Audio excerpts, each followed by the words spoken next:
क्या हाथ जोड़ रहे हो? क्या जोड़ रहे हो? दो भाषण तो नहीं दूंगा। मंच पर माइक फेंकना, भाषण अधूरा छोड़ देना और कहना मैं दोबारा यहां पर नहीं आऊंगा। आखिर चुरू में ऐसा क्या हुआ कि बेनीवाल का पारा 7वें आसमान पर पहुंच गया?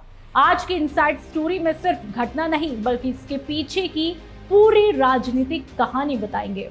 ये भैया चुनाव आयोजकों की बहुत बड़ी गलती है कि ऐसी जगह मेरे जैसे आदमी को नहीं लाना चाहिए, क्योंकि आपका स्तर इतना बड़ा नहीं। यहाँ तो प्रधान प्रमुख और उन्हीं लोगों को लाके भाषण कराओ।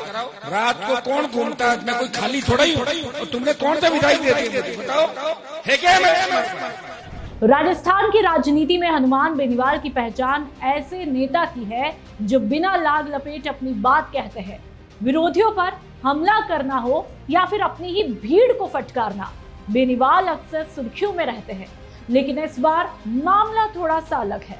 इस बार विरोधी नहीं बल्कि उनकी अपनी सभा में बैठे कुछ युवाओं ने ऐसा माहौल बना डाला कि बेनीवाल मंच पर ही भड़क उठे, माइक फेंक दिया, भाषण बीच में छोड़ दिया और कार्यक्रम से ही रवाना हो जाते हैं।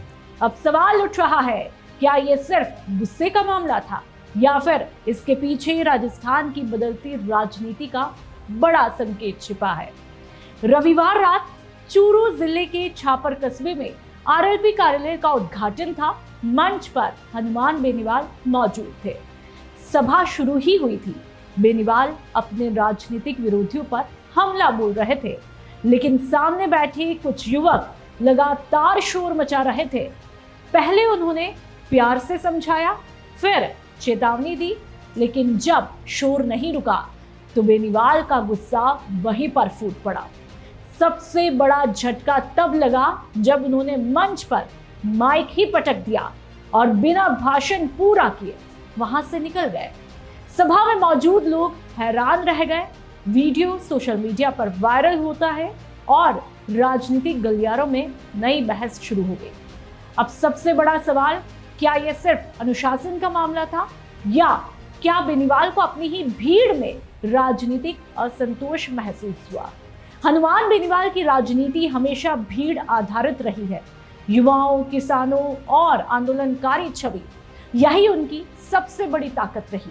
लेकिन जब उसी भीड़ का एक हिस्सा मंच के सामने नियंत्रण से बाहर दिखे तो उसका राजनीतिक संदेश अलग निकलता है। ऐसी घटनाएं केवल कार्यक्रम खराब नहीं करती बल्कि नेता की छवि पर भी असर डालती है।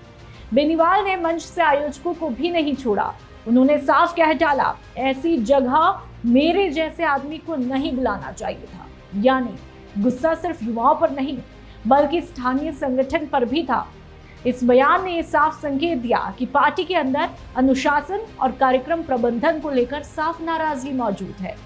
राजस्थान में अगले चुनावों से पहले हर दल संगठन मजबूत करने में जुटा है।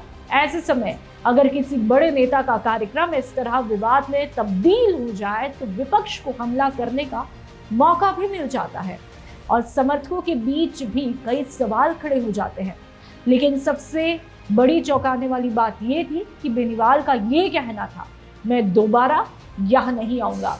राजनीति में कोई नेता किसी क्षेत्र को इस तरह सार्वजनिक मंच से छोड़ने की बात बहुत कम कहता है।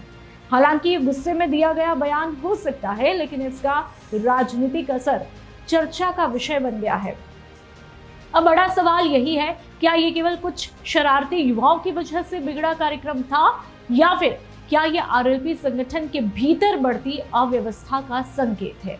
और सबसे बड़ा सवाल, क्या हनुमान बेनीवाल का ये गुस्सा आने वाले समय में उनकी राजनीति पर असर डालेगा या फिर ये सिर्फ एक वायरल वीडियो बनकर ही रह जाएगा? आपकी क्या कुछ राय है? कमेंट में हमें जरूर बताइएगा।